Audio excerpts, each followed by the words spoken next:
This is Rashawn Slater, first round draft pick for the LA Chargers, and you're listening to the Charged Up Bolts podcast. Bolt up. Good day, folks. Week 6 of the 2022 NFL season. Where's the time gone? Welcome to the Charged Up Bolts podcast. I'm your host, John Was Jr. Today, it's going to be a full house. We're just waiting for Bez to turn up. But at the minute, I'm joined just around the corner off the east coast of the United Kingdom. Dan King, how's it going, buddy? Yeah, not too bad, Was. How are you doing, friend?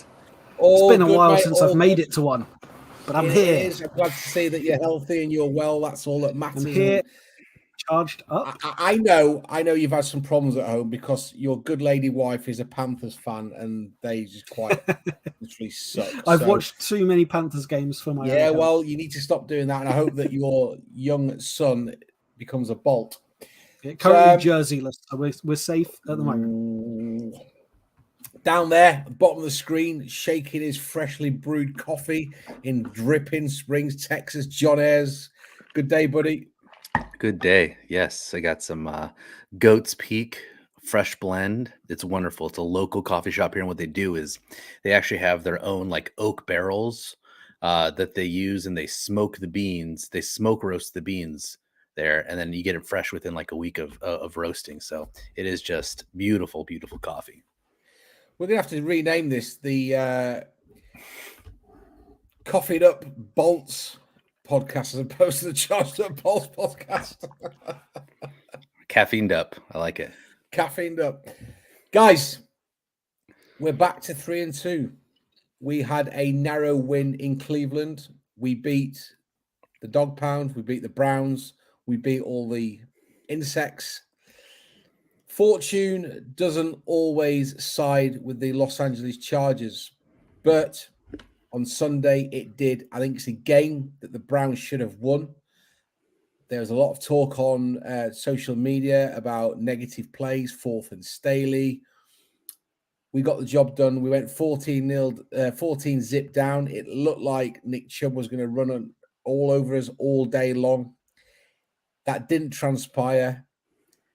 And your man, kicker Yorkie, missed 2 field goals. The first one that he missed, well wide. I thought, what's going on there? And then with literally seconds on the clock, when the Chargers turned the football over, he had an opportunity to put the Browns up by a point and win the game, but it wasn't to be. Dan, key takeaways from that narrow victory? Well, the first thing that comes back to mind is that 4th and 1 call. And absolutely hating it. Even had it come off, yes, there'd have been relief, but there'd still been a lot of disappointment that was the plan. But yeah, overall, it was an entertaining game to watch. Lots of lead changes, lots of big plays, which is always fun to watch when they're yours.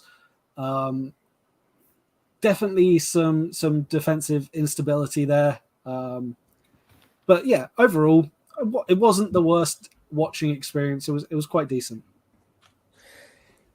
Agreed. We've just been joined by some imposter wearing non-Chargers gear with a San Diego Padres hat on. Bez, how's it going, buddy? Good. How is everyone? We're all good, man. We're all good. You've only missed 3 minutes to the show, and you've not missed much. Dan's obviously given his hot takes. Say that's a bit harsh. Dan's given us his hot takes. You've not missed much. Not missed much, mate. Yeah. And John's told us about his impressive coffee collection that he's currently drinking. John, can you echo Dan's points there on the Browns win? What's your takeaways? I mean, if we're being honest, he didn't really say much, right? I'm just kidding. I didn't love that 4th down play call. We were fortunate to be in that position anyways with that interception in the end zone because it looked like the Browns were ready to score. I mean, honestly, it's shades of the Seahawks in the Super Bowl. When you get that close into the red zone, you've got Nick Chubb, who's been tearing up the Chargers defense all day. Why are you letting Jacoby Brissett throw it? Like, just keep handing the ball off to Nick Chubb, and eventually it'll probably go in. I mean, I do think the Chargers were fortunate there. And it's not an ideal call on fourth down. I mean, it is not. Let's just be honest. I didn't love it. I don't care what your stats say. I don't care what your gut says. It was the wrong call, right? There's no part of me that believes it was the right call. I mean, the only justification that we ever saw was, I trust my defense. Well, if you trust your defense, then punt it and trust your defense to stop them with a whole field to go. It's really hard for me to understand the logic behind that. So I don't know. I echo Dan. Can we just stay with that? Just stay with that theme, Bez. Over to you. Fourth and Staley. Come on. You're on mute. You're on mute. You're on mute. I'm not. I'm back. Do you know what? I hated it when it happened, like you did. And then someone put the stats on of these should I go for it kind of stats, and we had an 86% chance of winning before the play. That dropped to 76% if we punted. So you take 76% chance of winning. He chose to go for it for 100% of the victory, but by missing it, we dropped to 58% chance of winning. That's almost a toss-up, isn't it? So why are you taking that risk? Punt the ball. It's just, I felt that it was Staley trying to send a message about who he is. I am Staley. I am fourth and Staley. I go for it. I'm bold. I'm not Mike McCoy and Anthony Lynn. Thank you for not being those people, but just a little bit less of you trying to dominate and send a message. It was more about Staley than it was about winning that football game. I tell you why I've kept with this theme. I want to talk about something different, and you guys know that I tweeted about this on Sunday. Keenan Allen at the time of that went, "What are we doing?" Yeah, and I thought that was surprising for a number of reasons. One, because he's got a lot of followers. He's a senior player, one of the best. Yes, one of the best in the league in his position, and the fact that he came out and he's challenged the head coach in public. Now, since then, there's not a lot being made of it. Brandon Staley. They've had a cuddle, haven't they? Yeah. But the point I'm making is, I think on a lot of other teams, there would have been some serious ramifications. And I wouldn't be surprised if some players would have been suspended over that. That wasn't the case. But when you've got a senior pro challenging the head coach like that, I just thought it was. We don't normally see that, do we? We don't normally see players getting involved in that way and airing their views publicly. So look, none of us liked it, and I'm cringing just thinking about it now, because if we'd have charged that game, eek. I mean, shall we talk about some positives? Austin Eckler. John, I know you've been a massive advocate of Josh Kelly getting more reps. 37, I think he got. 37 snaps, I believe he got, or might be 27 on Sunday. 27, actually. But what is going on with Sony Michel? Does anybody want to answer that? I'll tell you what Sony Michel's stats are, because I've just written about him. It's about 55 carries for a yard. Sony Michel currently is not playing well. 23 carries for 53 yards. Does anybody want to answer what's going on with Sony Michel? I picked him up in sleeper fantasy. What an error that was. I mean, he's washed. Don't forget his 31 yards receiving.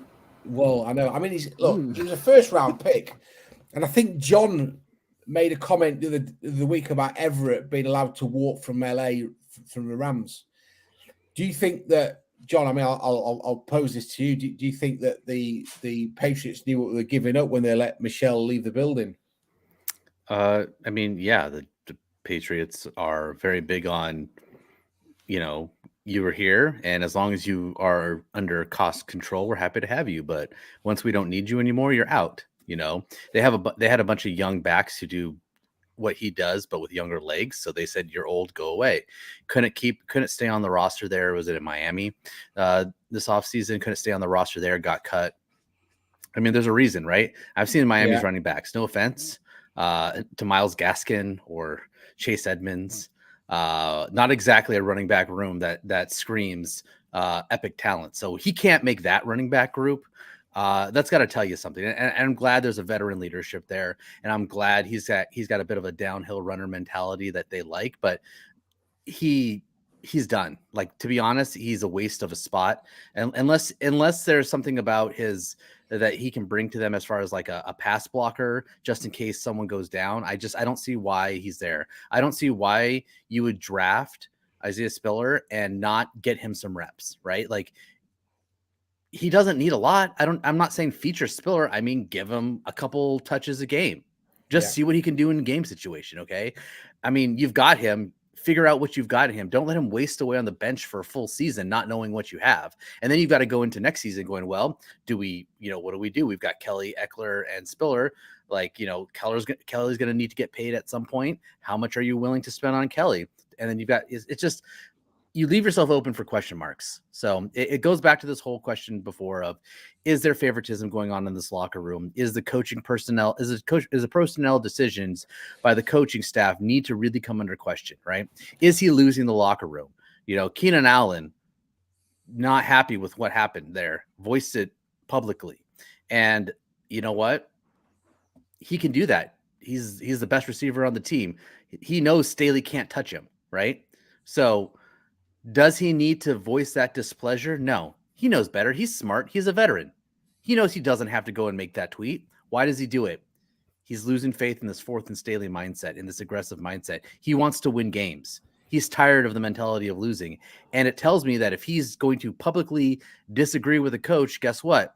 He wants to make a statement that he doesn't believe it's going the right way. And that, to me, is the biggest story of everything that went down this last weekend, is that if he's losing the locker room, we're going to have a big problem, right? I'm sure there's plenty of guys who are all in on his mentality, and I am too. I think he is a very smart coach, but I also think he's maybe too smart for his own good, and maybe he needs to settle down and listen to some of the team leaders. So I think that's what Bez, you were alluding to, wasn't it? That he's trying to put his own stamp on being an NFL mastermind at a young age. And we saw this with Cliff Kingsbury, didn't we, when he first came to the league? And now they're talking about Arizona possibly getting the first round pick. I mean, Bez, do you think that he could potentially be losing the locker room? I think you have to be careful because anything at the minute, the media storylines take over reality. So you just get all this hype, whatever it might be. You can pick any player or coach, and they've got this niche. Oh my God, Staley's this genius defensive mind. No, he's a good, talented young guy trying to make his way in the league. He's been given a chance, and he wants to bring his style. Right? He isn't some wizard. He's not the Wizard of Oz, like doing these little spells. Like maybe he is the Wizard of Oz, but pull back the curtain and what have you got? You've got a guy who understands where we've been as a franchise, that we're fed up of leaking, just cowering in a corner. Do you remember Mike McCoy praying on the touchline because we were going to blow a game, right? Yeah. I will take fourth down in any scenario over having to go through that again. But I think it's more, he's buying into his own brand. And I don't necessarily believe all the rumors, but I do think that people are probably saying that in the locker room. Do you know what? This guy thinks a bit much of himself. What's special about him? He's all right. He needs to calm down a bit, find ways to win games, and just be a head coach that's learning and developing and driving a football team forward, and just not so much of pushing your own brand, mate. I mean, we've seen a career high from Austin Eckler, 170 odd yards and a rushing touchdown, and Eckler was amazing. And they've said the running game was a team game. According to PFF, Matt Filer had his best blocking game of the season. He was trapped for that, wasn't he? Yeah, he's slowly improving, and I think we are seeing players that are slowly warming up. Dan's favourite position, the kicker. Dan, what's going on with special teams? They're amazing, aren't they? Yeah, I mean, Taylor Bertolet's come in and had more of an impact than Sonny Michel. So true words. Hey, he scored 12 points. That's not bad. Well, I know it seems strange sitting here talking about a faltering offense and an up and down defense, when actually we normally talk about special teams being gash. I think we were rushing DVO. We were 32nd heading into last week's game. We're now 24th. We need consistency. This is a team that is up and down. It's left and right. We don't know what we're getting. Special teams is the only consistent facet of this group. And I'm just wondering whether or not there's an element there that players are still getting used to new playbooks, new schemes, and the fact that players haven't had a full pre-season.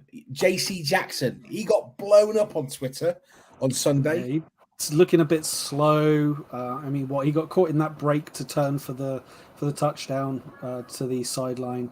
Amari Cooper, yeah.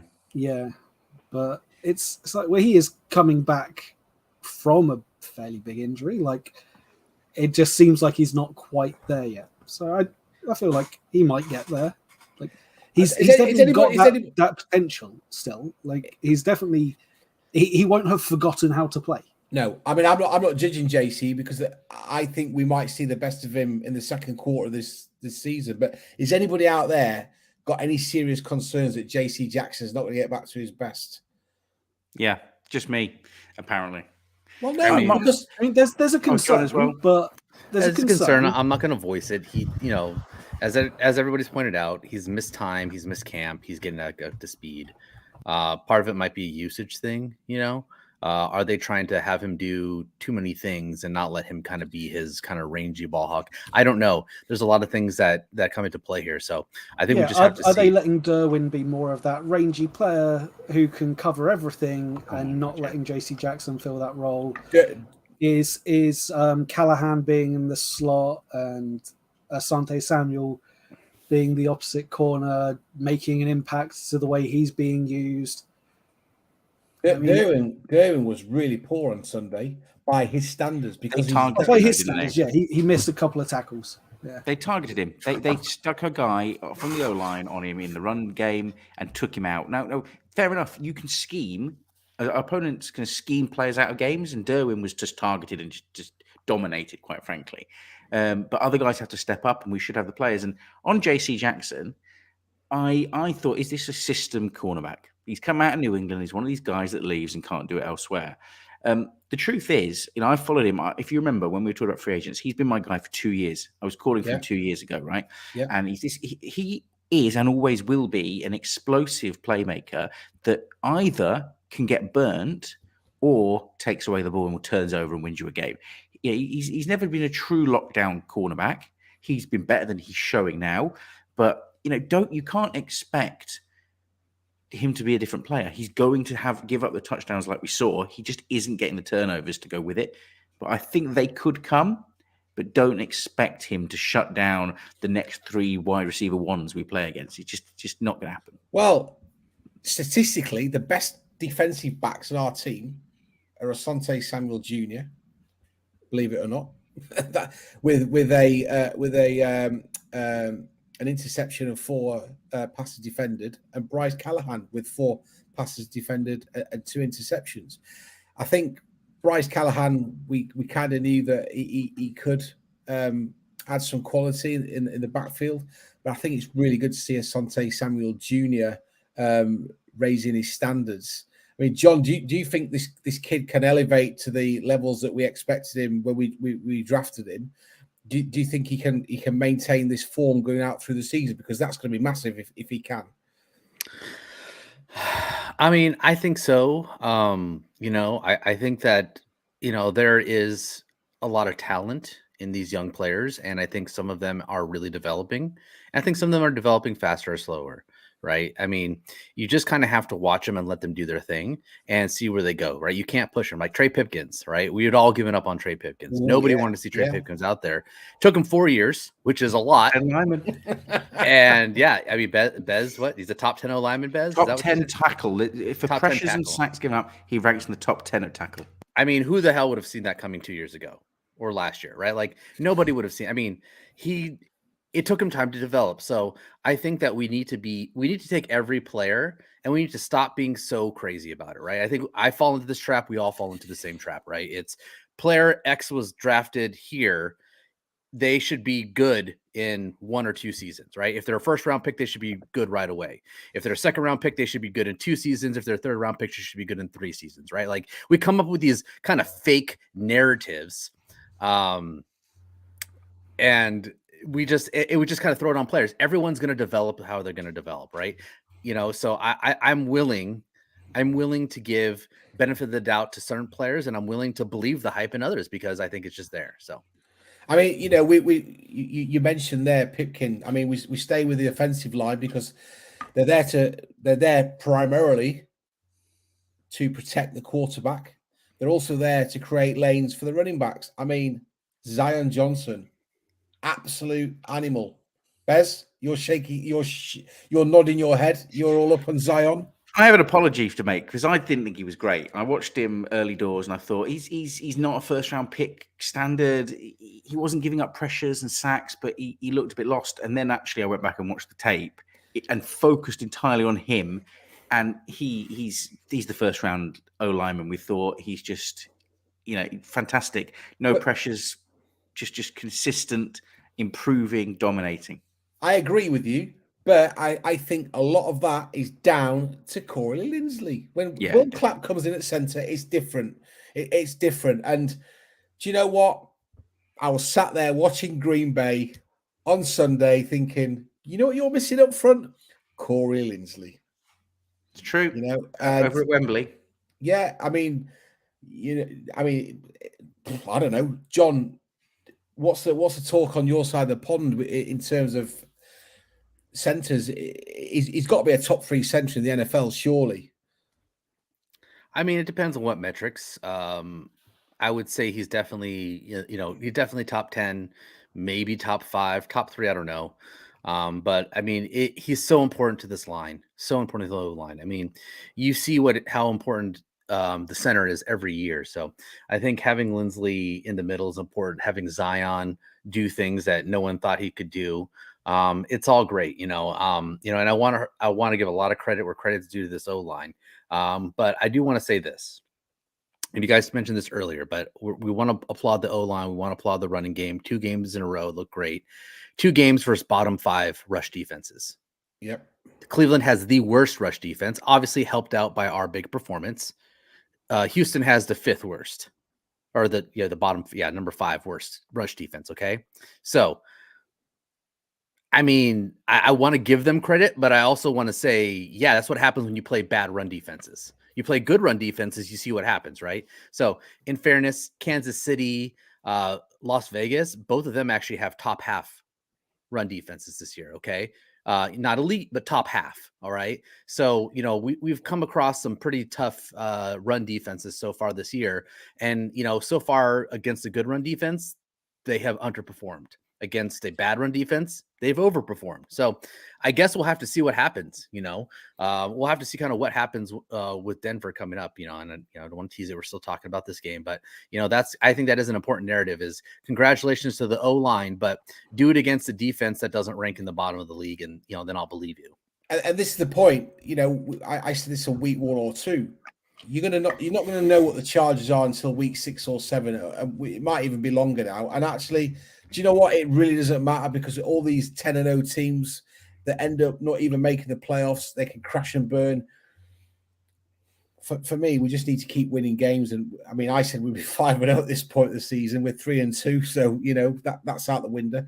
But we're in a position now where we're going to talk about it very shortly. We're going to go to a commercial break, but we're playing a divisional rival. We cannot afford to fall any more games behind those Chiefs. I mean, oh man, they're the luckiest team on earth. I don't want to talk about them anymore. I don't even believe that I've mentioned it. Short commercial break, guys. When we're going to come back, we're going to talk Bez's favorite player, MG3, Russell Wilson, and the Denver Broncos. Hey, Bolt fam, the NFL action is in full swing at DraftKings Sportsbook, an official sports betting partner of the NFL. We're talking touchdowns, big plays, and even bigger wins. New customers can bet $5 on any NFL team to win and get $200 in free bets if they do. Check this out. In addition to the usual bets, everyone can boost their winnings with DraftKings stepped up same-game parlays. I like the Chargers at the Browns. The Chargers are going to hold the Browns to 100 yards rushing. Bold prediction, especially the way Kareem Hunt and Nick Chubb have started the season. And I think Mike W. will go for another 100-yard game. To make things even sweeter, you can throw down a stepped-up same-game parlay once per game all season long. Download the DraftKings Sportsbook app now and use promo code TPPN to get $200 in free bets if your team wins when you place a $5 bet on any football game. That's code TPPN only at DraftKings Sportsbook, an official sports betting partner of the NFL. Minimum age and eligibility restrictions apply. See show notes for details. Welcome back to Charge Up Bolts podcast, episode 98, I believe. Nearly on for 100. We're getting close. Bez has got something planned for us for our 100th show. I'm going to fly every listener out to bonfire night. How does that sound? America's like, bonfire night? What's that? I'll show you what bonfire night is. Bonfire night is gash. Does my head in. Right, guys, Denver. Dan, I'm going to start with you because I know that you've been watching tape and looking at a certain ex-Charger fumbling the football. Yeah, so I mean, he makes it so easy to talk about him fumbling. By what he's had, 3 fumbles so far this season? Yeah, Melvin. Yeah, just getting the stats up. Yeah, 5 games, 3 fumbles, 2 lost. So yeah, he's not having the best season, and I'm not that sad about it. But he's doing okay. He's doing okay. As a whole, the Denver offense feels like they're not having the best season. Russell Wilson was expected to come in and turn things around and be the missing piece, but it's just not clicking yet. He's getting kind of harassed. He's putting himself in situations where he's going to get sacked. He's just, not having the best start to the year. Shame, really. Long may it continue. Well, look, in your cheek, Dan. And this is the thing: we all came into week one. The whole NFL media, us, other Chargers podcasts out there, AFC West, best division in football. Not looking like that right now, is it? Was it we all got beat by AFC South teams in the same week or something? I mean, the AFC South is a much stronger division. I mean, when you have to go through the gauntlet of Jacksonville and Houston and Indianapolis, oh my God, they are dominating the West, and I don't understand how. But okay, dumb luck. So come on, right? So Denver, Dan, Bez, what's your takes on this game? Where's it going to be won? Where's it going to be lost? Never write the Broncos off when they play the Chargers. You do so at your peril. They are massively underperforming. There's so many narratives coming out of that locker room about Russell Wilson and his contract and Melvin Gordon. They've got injuries with Javonte Williams being out. So, they have probably performed as poorly as they could been expected to, and it's not going to continue. They're going to come out fighting. They're going to draw together, and I think they will perform against us. Don't write off Melvin Gordon tucking that ball under his arm, holding it as solidly as he's ever done before, and scoring some touchdowns, getting the yards. I just think we have to be ready for a shootout. We have to be ready to play them tough, because I think, go back to the comment that was made about dumb luck and the AFC South. Is it NFC South? AFC South. It quite a lot of it is being complacent against these teams. John, you made a comment last season, maybe it was back when we played Baltimore in the regular season and lost. And you made a comment about how they're a great team in the regular season because no one can prepare in a week to play their D. But in the playoffs, you have longer, you prepare for them and you beat them. And I think that's a little bit of why this is happening. Teams are under considering the strength of these teams. They come in and they do something a little different, and you have a sloppy game, you play down to them. We must not play down to the Broncos. Assume they are challenging. They're one game behind us, guys. If they've played that badly, how have they got 2 victories and challenging us for second spot? So let's calm down, let's prepare properly, and let's make sure our talent on the field shows. Is it, my only comment to the group is it Derby that's out for the season? They've had a big loss. Is that right? Yeah, it's Derby. They've got $70 million worth of talent on IR or something daft like that. So yeah. Ronald Darby went down. Was it last week? He went down. Him and an O lineman, I want to say, but they've got big names out, and they're still going to play tough. So just don't play down to them, which we always do at some point. So let's hope it's not that game. John, are we nervous about Monday Night Football? I am. So I'd be way more nervous if we were in Denver. Okay. Chargers playing the Broncos in Denver is always an affair. So I really don't like to see that, but usually better luck in LA. I saw some people trying to bring up some old stats in 2012 when the Broncos started the season 2-3 and then came to Monday Night Football and beat the Chargers or whatever. Like, come on, guys. As somebody, someone tweeted that out saying, "Hey, we've seen the script before, turning it around and going like 12-4 or something after a 2-3 start by beating the Chargers on Monday Night Football in a way." And I'm just like, and somebody commented, "Yeah, but this season they have 0 Peyton Mannings and they have an Omaha score of 0." So I don't see Peyton Manning behind the line, so I don't see that happening for the Broncos. However, I do see a top 5 defense in Denver, which is not a surprise given the talent they have on that side of the ball. So my worry is that we're going to see one of those games where even though the Bronco offense isn't exactly a world beater at this point, their defense is able to stymie the Chargers offense and the game stays close. And the longer you allow an opponent to stay in the game, the more likely you are to have that bad fumble or that bad interception. And we are or that really misplay. good at letting teams stay in games. Yeah, That's and that is a problem. That is our best. The thing we're best at is letting teams stay in games.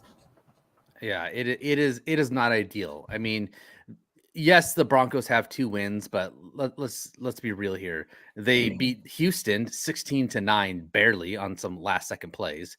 And then in San Francisco, they won 11-10, and I believe that was the game where they lost Trey Lance, and it was just a disaster in San Francisco for them. So, they have 2 skin into their teeth wins that could have easily gone the other way. So I mean, honestly, the Broncos are a couple plays away from being 0-5 right now. So this 2-3 record is not ideal, but at the same time, it is a divisional game. The Broncos know that they can't go 2-4 and take another loss within the division after already losing to Las Vegas and still having to play Kansas City, right? Like a loss on Monday night is potentially a death nail to the Broncos season. I mean, 2-4, they'd basically be last place in the division. I think after that, it would be bad news for them. So they're going to come in and they're going to be hungry, right? They're going to be real hungry. They're going to say, we got to win this game. This is almost a must-win game for them. So that defense is going to be flying around. I don't expect our run game to put up 180 yards or whatever it was we put up. Like, I expect the run game to struggle against the defense. And the problem is what Denver's really good at is stopping the pass.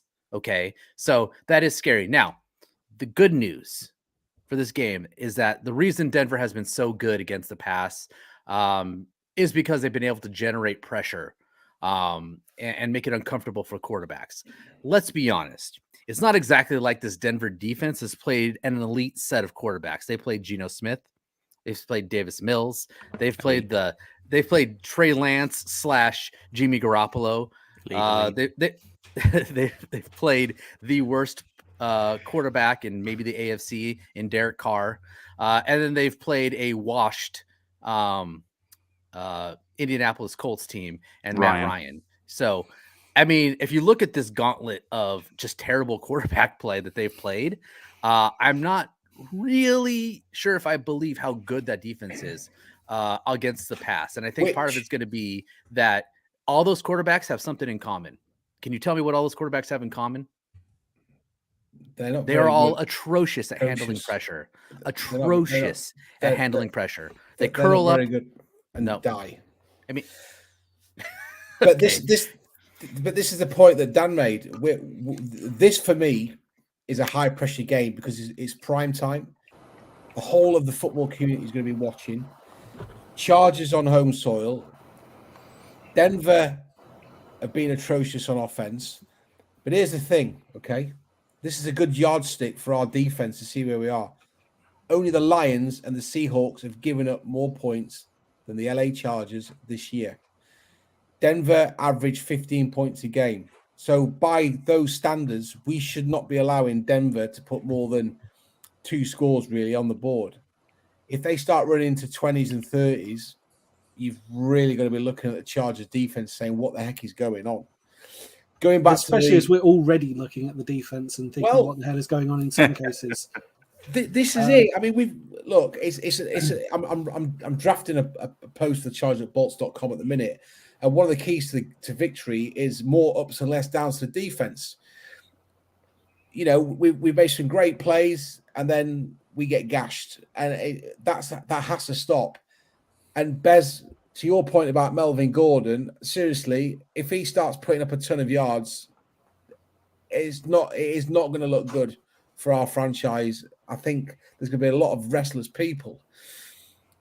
This is a game for me where we can show the NFL that actually we've had a couple of lucky wins, and you know we need to, we come out of this game with a victory at 4-2. But we've got to dominate this.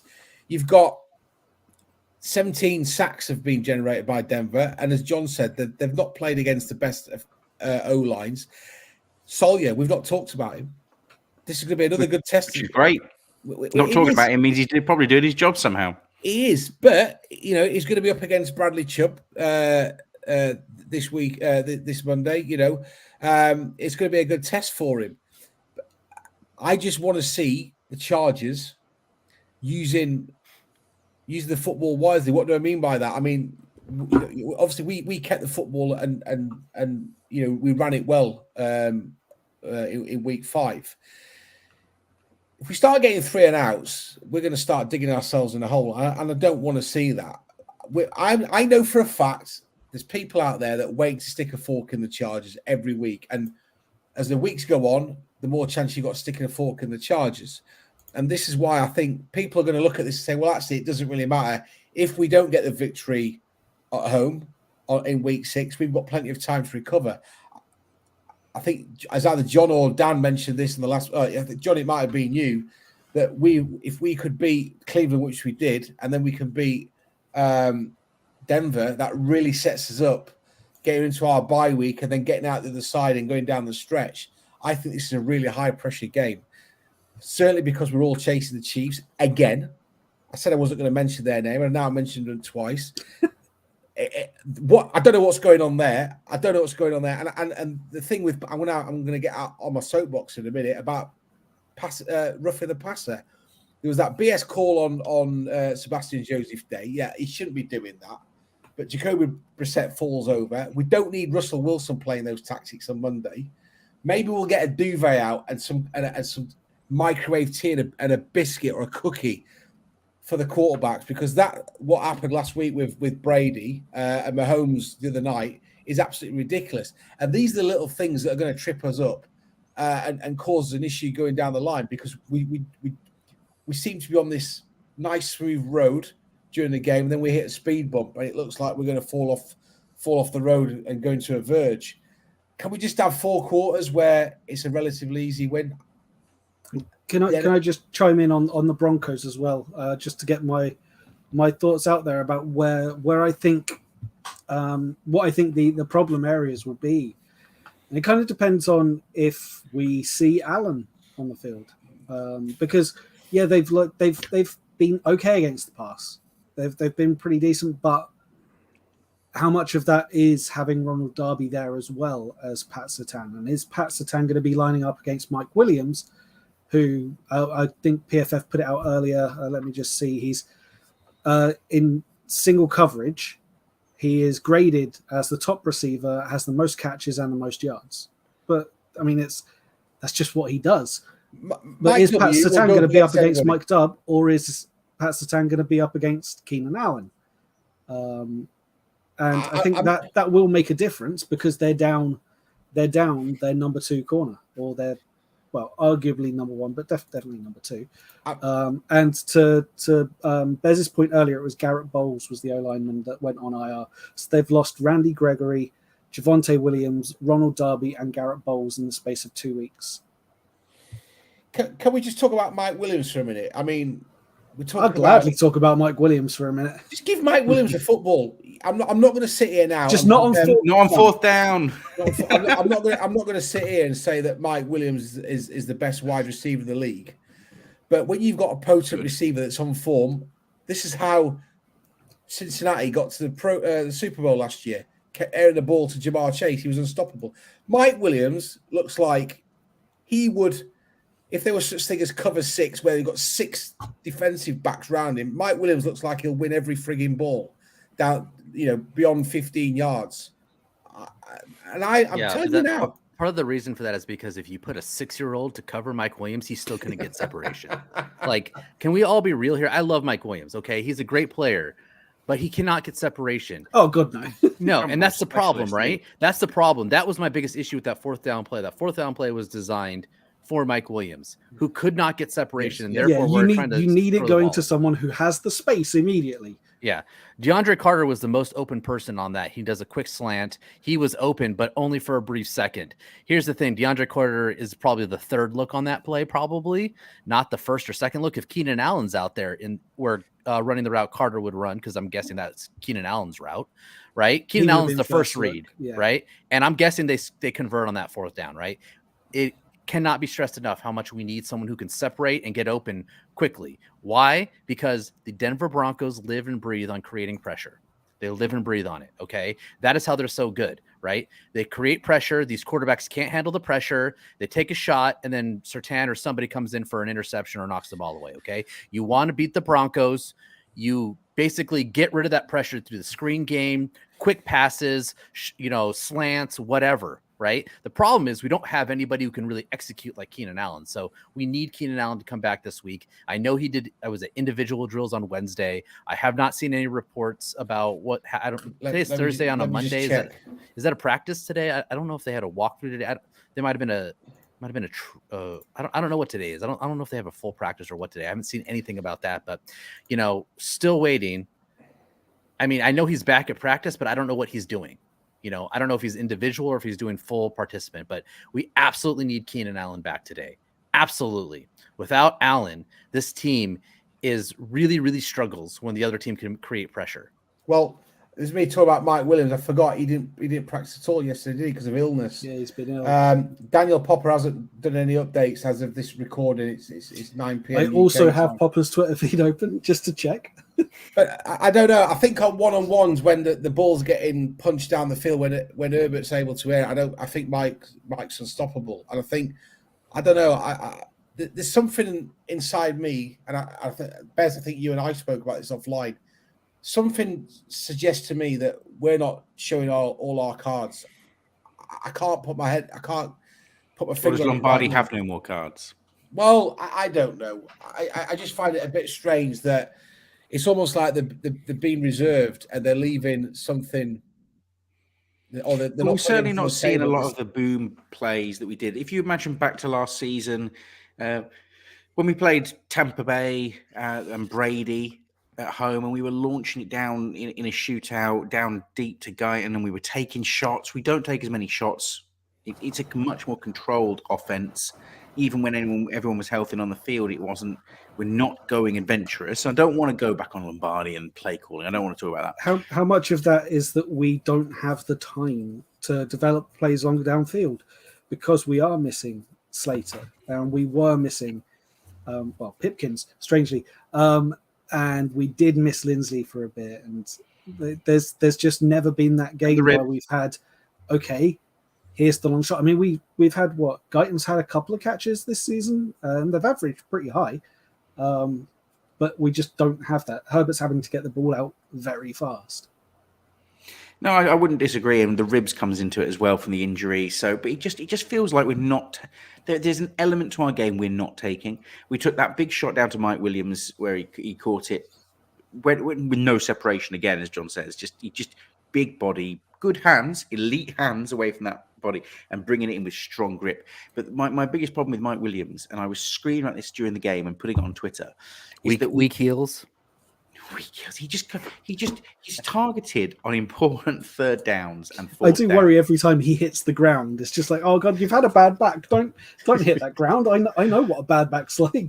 Yeah, it's awful. But when he's targeted on a quick slant, he never gets separation, and he cannot handle the speed of the ball from Herbert. He doesn't bring those balls in. That's Keenan Allen's job. Why is the coaching staff still giving it to Mike Williams? Because he's proving he can't handle those third down conversions. Maybe the jugs machine. Well, without Allen, who else do they have, right? Palmer, And Carter. Andy, mate. Andy. I mean, OBJ's coming back. Oh God. The Panthers are going. It's Aren't the Panthers going into full tank mode now? Oh yeah, I can was saying to Woz just can we get- before we started can we get recording DJ that Moore? they're looking to trade. They're looking to trade McCaffrey. I haven't told my wife that bit yet, so that'll be Right. fun. Ooh, Question. We've got 5 minutes left. I'm going to go around the room now. You're all the GM. You're actively going to go after McCaffrey. What are you giving up for McCaffrey? I'll start with you, Bez. 50p and a packet of bourbons. No, come on. What are you giving up for McCaffrey? Not a lot. Do you know what? I wouldn't trade the house for him. John, I would wouldn't. you? No. I love Dan? McCaffrey in fantasy, but in real life, he's hard to cover. He's hard to play with. But I mean, at the end of the day, you need a 4th and 1. You're probably not relying on McCaffrey to get that every time. Dan, would you go after it? I don't know. It's a tough one because I feel like Just to upset your I've wife. watched every Panthers game over the last 5 years. I've watched every I'm Panthers sorry. game of his career, and I think I've seen more games without McCaffrey than with McCaffrey. And it's none of them have been continuous issues that have been he's re-hurt the same injury. But there is a point where you got to be like, come on, guy, just be on the field. So I wouldn't want to give up a lot, and his contract is huge. But you can't ignore the chance to get one of the best players at their position. So I would definitely do my due diligence on exploring it, but I personally wouldn't be comfortable going through with it. See, Dan's convinced me. I would trade Storm Norton. Come on, you've twisted my arm behind my back. True. You can have Storm Norton. There you go. Put, Right. And they can put have Joe McCaffrey at Lombardi. right. Yeah, 2 for 1. 2 for 1. You get a coach who's potentially a head coach. Maybe, who knows? You need one, and you get a right tackle, a swing tackle. He can play both sides. and guys are he's killing definitely not racist. Definitely not. I'm going to have to interject here because you guys just start talking Eurovision if I let you keep talking. Oh, Predictions. Liverpool. Please stop. You three are killing me. Ooh, predictions. Dan, Well, come on, let's go. I think Great Britain has a chance, especially being at home. I'm Depends if we go Sam Ryder again. Come on. Denver. I'll start. I can't see Denver doing huge amounts. I'd put Denver at 13, probably us at 21. I don't see us scoring a huge amount, but I think we could get a few touchdowns, even if it's just ground and pound and just get there.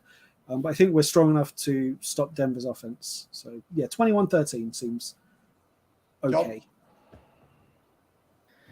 I was kind of around the same kind of that feels right to me. It doesn't feel like it's going to be a lot of points. It feels like the Chargers are going to have trouble with that defense. So, I'm probably going to say maybe a little bit higher. I think 24. I can see them putting up maybe 2 touchdowns, 1 in each half, and then a bunch of field goals. So I could see 24, 23, something like that. I don't know. But I also think that they are able to contain the Broncos. I think Gordon puts the ball on the ground at least once. I think Russ gets picked at least once. I just feel like they're going to be pushing it and they're going to make mistakes. And I think this is a good game for that defense to step up and really get some takeaways. So because of that, I think 24-10. I don't think they'll let them score over 10. Come on, Bez. 13, 15, Broncos. Ooh. I just think we choke one. It's coming. It's it's the Chargers. You just get momentum. You got these wins, consecutive wins. You've beaten a team like the Browns, and the Broncos put it all together, and we cough it up, and we lose a field goal kind of game. Maybe a safety. I don't know, something dramatic. Bez, are you keeping count the last time I predicted a 50 burger? Here we go. Was it like last week or the week before? It can't have been long. Yeah. 28-9 Chargers. No, We're going to hold. And do you know what? I'm going to give a bold take now. And I don't mean this in a sinister way. I think Russell Wilson will leave the game. Mr. Ripien will come in at quarterback because he's carrying that. He's ripe in for the injury. picking. Yeah, so I think Denver have got problems on offense, but our defense really has to step up because if Denver start putting up those numbers and creeping up towards 20, it doesn't say a lot about our defense. Oh, why do we have to have Monday Night Football? It's too long. We should be playing on Sunday. I don't want to wait that Just long. put it on now. I'm awake now. I won't be awake at 1 a.m. on Monday. Leave it till Well, Monday Tuesday. so I can just wait for the Padres to smash the Dodgers at Petco Park and progress, and then we can focus on Oh this. yes, baseball to the baseball. Guys, where can we find you on socials, Bez? At Bez the Spaniard. And At Charged Up Pod. Dan? I'm at UKLA Chargers. John? You can hit me at Adroit Airs, #Audible Chocolate. You can get me at Endzone85, or you can contact us all at charged_up_bolts. I'm trying to find the person that's got charged up bolts, but I think they last tweeted in 1942 or something, so we're never getting that handle. One of my favorite times of the week is chatting football with my Chargers good buddies. Let's hope that we sat here in a week's time talking 4-2 Chargers and not talking 0.500 football, because if we're playing 500 football, it means we've lost, and we really don't want that. Enjoy the football on Sunday. We can relax, put Red Zone on, hopefully watch all our rivals getting beat. That'd be nice. But between now and then, enjoy. Don't lose your hair on Monday Night Football. We'll be okay. You've been listening to Charged Up Bolts podcast. Bolt up. Bolt up. Bolt up.